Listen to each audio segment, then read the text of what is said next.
Hey guys, Courtney here with Courtney's Customs, and today this is going to be a voiceover video. I am so sorry. Oh, Courtney, you're the worst. I know, I'm so sorry. I told you guys there wouldn't be any more voiceover videos, but this one I had started like in between like my spurts of working and not working and all of that. So it is a voiceover. I'm pretty sure, I'm looking around and I'm pretty sure there are no more videos that I started. Like several months ago when I was still doing the voiceovers, but it was a cup that I figured would be a really good beginner video, and I didn't want to just like give it up. I'm so sorry, but it's still a very good beginner glitter tumbler tutorial. So with all that being said, let's go ahead and get started. So I'm starting off with a 20-ounce skinny straight tumbler that I use Color Shop paints to paint, and I'm pretty sure the top is Cosmo and the bottom, that gray, is called Let's Get Cozy. They are both from Color Shop paints. So I'm going to go in like always with my Mod Podge, and I'm going to be doing a chunky and fine glitter ombre. Now this is very, very beginner friendly.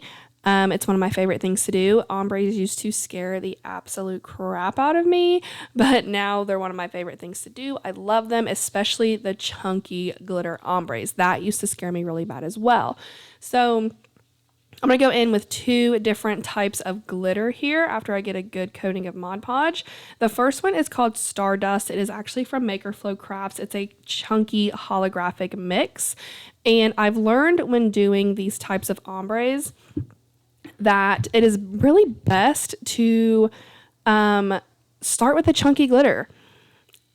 So I am covering about the bottom like inch or so, getting it completely covered, and then I'm going to tilt my tumbler, and I'm aiming for the glitter that I've already applied while very lightly tapping that glitter bottle to let the glitter fall. And the more you tilt your tumbler, the more that glitter is going to naturally cascade down.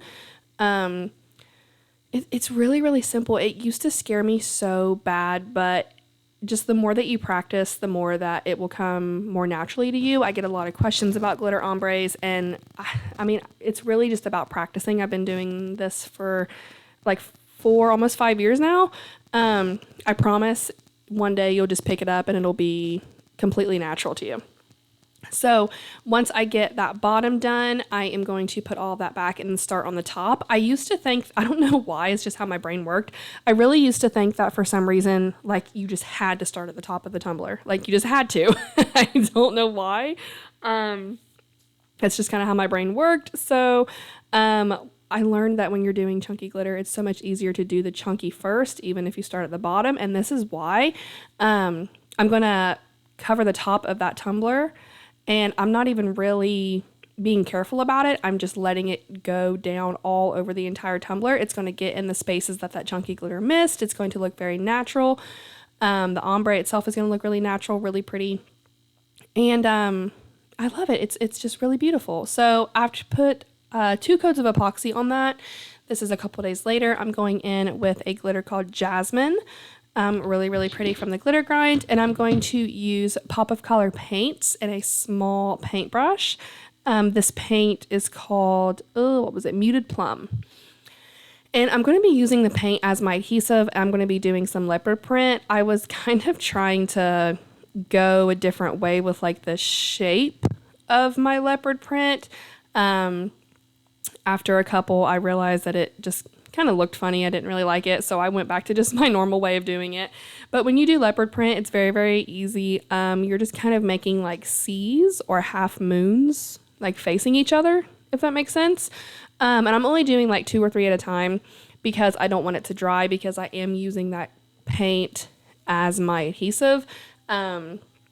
This paint dries really, really fast. So even though I only did like 3 or 4 here, it actually did kind of dry on me a little too fast. You'll see where I have to go back in and fix it, and that's totally fine. So I'm going to put my glitter over that wet paint, and you can see, I think it was that first one that I did there. It dried on me too quick, and it's no big deal. I just went back in with a little bit and just kind of dabbed it in there, touched it up, and now I'm going to do this over the entire tumbler until I'm satisfied.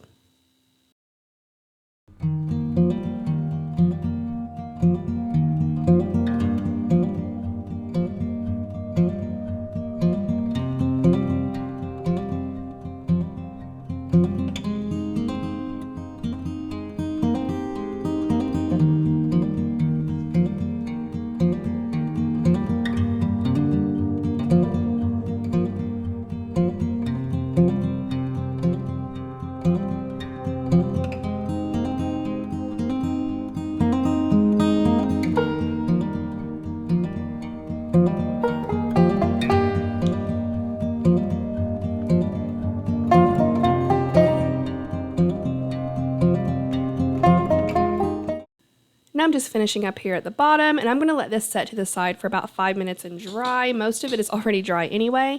And then I'm going to spray it with Rust-Oleum Matte Clear Enamel. I'm going to pop it on my turner back here from Bama Cups, add a couple coats of epoxy, and this will be all done. It's done aside from needing just like a couple of the finishing coats of epoxy, but it's very simple. It's very cute. I didn't want to add any other like worded or picture decal on it just because I feel like it is beautiful and simple the way it is. So I did want to keep it like this. I really hope you guys enjoy it. And before I go, like always, I do have y'all's cup of positivity for the day.